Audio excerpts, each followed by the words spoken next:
Hallo vriende,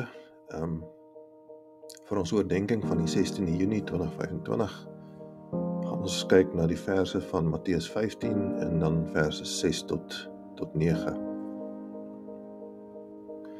En hierdie skrifgedeelte sê vir ons: "So het julle dan die gebod van God kragteloos gemaak ter wille van julle oorlewering. Geveinstes, reg het Jesaja oor julle geprofeteer toe hy gesê het: Hierdie volk nader my met hulle mond en eer my met die lippe, maar hulle hart is ver van my af. Maar te vergeefs vereer hulle my deur leringe te leer wat die gebooie van mense is." So, terwyl ek weer deur die evangelie van Matteus lees, het hierdie vers my weer opnuut diep getref. Die Fariseërs het vir Jesus gekonfronteer en hom te gevra waarom sy disippels nie die oorlewering van die ou geslagte gehoorsaam nie. En Jesus het op sy beurt het hy wel aangespreek en vir hulle gesê waarom hulle die gebod van God oortree ter wille van hulle menslike oorlewing. En hy het hier spesifiek verwys na die manier waarop hulle met hulle ouers omgaan. Die werklike probleem is egter dat die tradisies van die ou mense hoër geag is as God se gebod. En vir ons is dit vandag net so, jy weet, wat is ons tradisies in die dag van ons tyd, die tyd van ons dag, en ag ons dit hoor as God se woord of nie. Maar Jesus herinner toe die ouens aan die woorde van die profeet Jesaja in Jesaja 29 vers 13. En hierdie vers sê: "En die Here het gesê, omdat hierdie volk nader kom met hulle mond en my eer met hulle lippe, terwyl hulle hart ver van my hou, sodat hulle vrees vir my aangeleerde mense gebod is." Nou, godsdienst is 'n baie moeilike plek om in vasgevang te word. Dikwels word het gevorm deur menslike gebruike en organisatoriese strukture wat lei tot die ontstaan van tradisies of oorleweringe. Jy weet die gesegde van ons doen dit so, ons nog altyd so gedoen en dit werk nog altyd vir ons. Jy dink van moenie 'n ding wat nie gebreek is probeer verander nie. Maar met die verloop van tyd raak oorleweringe vir ons belangriker as die dieper waarhede waarop dit oorspronklik gegrond was. En wat dit veronderstel was om te belig.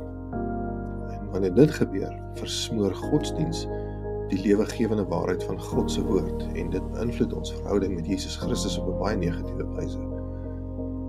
Wat egter baie interessant is dat tradisies hulle weg altyd vind in geloofsgemeenskappe en ongeag die denominasionele verskille, is dit byna onvermydelik. Van elke organisasie wat ontstaan, bring sy eie gebruike, bring sy eie manier van dinge doen en eventueel begin dit dan in tradisies omskakel. Nou, om te probeer om net 'n algemene definisie van tradisie daar te stel, kan ons sê dat tradisie is die oordra of gebruike van gelowe van een geslag na die volgende, wat help om deurlopendheid binne gemeenskappe en kulture te verseker en te vestig. Nou, in die Bybelse konteks, veral onder evangeliese Christene, kan tradisie verwys na leerstellings wat as goddelike gesag aanvaar word, selfs al word dit nie eksplisiet in die skrif aangetref nie. Die siening is dat sulke leerstellings afkomstig is van die mondelinge onderrig van Christus en die apostels. Nou, tradisies en oorleweringe is op sigself nie verkeerd nie. Inteendeel, dit speel 'n baie betekenisvolle rol in die rigting van gemeenskappraktyke en die oordra van wysheid tussen geslagte. Die probleem ontstaan egter is wanneer hierdie oorleweringe en hierdie tradisies bo God se woord en die waarheid nie waar is beginsels daarin gestel word. Dit beïnvloed hoe ons die woord lees, dit beïnvloed hoe ons die woord verstaan, en dit gaan nie meer die leiding van die Heilige Gees nie, maar dit word nou gesien deur die lens van menslike gewoonte, en so word God se woord dan verwater tot 'n blote lippediens, en die aanbidding word leeg en inhoudloos. So Jesus waarsku dat wanneer menslike oorleweringe bo sy woord gestel word, dit lei tot leerstellings wat gegrond is op menslike opinies en reëls. Paulus herinner die Korintiërs daaraan om hulle self gereeld te ondersoek oor die toestand van hulle harte, en dit is iets wat ons ook ter harte moet neem, is om te sê, maar ons moet onsself voortdurend ondersoek, om seker te maak dat ons nie in hierdie lokval val nie. En Paulus sê dit as volg in 2 Korintiërs 13 vers 5 sê hy: "Ondersoek julle self of julle in die geloof is, en stel julle self op die proef, of is julle nie seker van julle self dat Jesus Christus in julle is nie, as julle ten minste nie verwerplik is nie." Soos met enige van van die verse en skrifgedeeltes wat 'n mens dan oor bepeins, is daar altyd 'n vraag wat na vorentoe kom, waarteen ons onsself kan toets. En in hierdie geval is die vraag wat na ons toe kom is, hoe ver het ons harte van die Here af weggedryf? Hoe dikwels laat ons toe dat familie, gemeente of kultuurtradisies, oorleweringe, gebruike die manier beïnvloed waarop ons God se woord lees en hoe ons Jesus se oproep tot geregtigheid verstaan. Hoe gereeld woon ons eredienste by uit gewoonte uit, eerder as uit diep verlange om werklik naby aan God te wees, om met eerbied en opregte ontzag in sy teenwoordigheid te staan.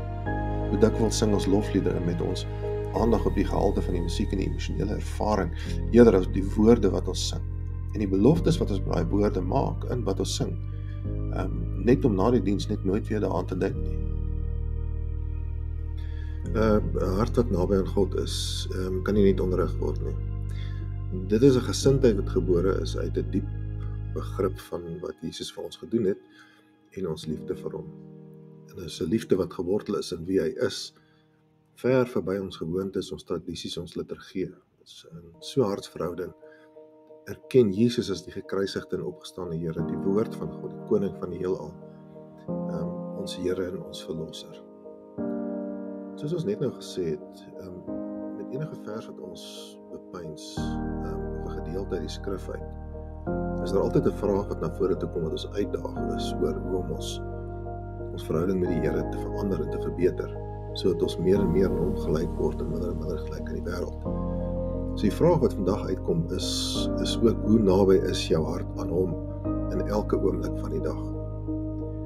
Want my nabyheid aan hom deur die week bepaal hoe naby ek op 'n Sondag aan hom is. En as ek hom deur die week net met my lippe dien, dan sal dit so wees op Sondag ook. Maar as ek hom in die gees en in waarheid aanbid in my alledaagse lewe, dan sal ek op Sondag eweneens waarlik aanbid. En my hart sal naby aan hom bly, waar ek alleen is en waar ons saam aanbid. Jy weet, of het nou my eie stilte tyd is, of het nie gemeente is op 'n Sondag, dan sal dit so wees dat ons harte naby aan hom is. So, ek dink die uitdaging wat na ons toe kom met vandag se oordeenking uit, is eintlik 'n bemoediging om te sê, maar kom ons nader daagliks tot God, met opregte harte gevul met ontzag en liefde vir hom. Laat ons lippe ons harte volg, en nie ons harte ons lippe nie. Laat ons lippe nie werktuie van leë tradisies wees nie, maar instrumente wat gevorm word deur 'n nederige en gehoorsame hart aan die koning van alle konings. Ja, daarop sê ek amen. Dit beteken, so is dit en so sal dit wees. En ek seën julle met God se shalom vrede, tot ons dan weer gesels op die volgende ronde.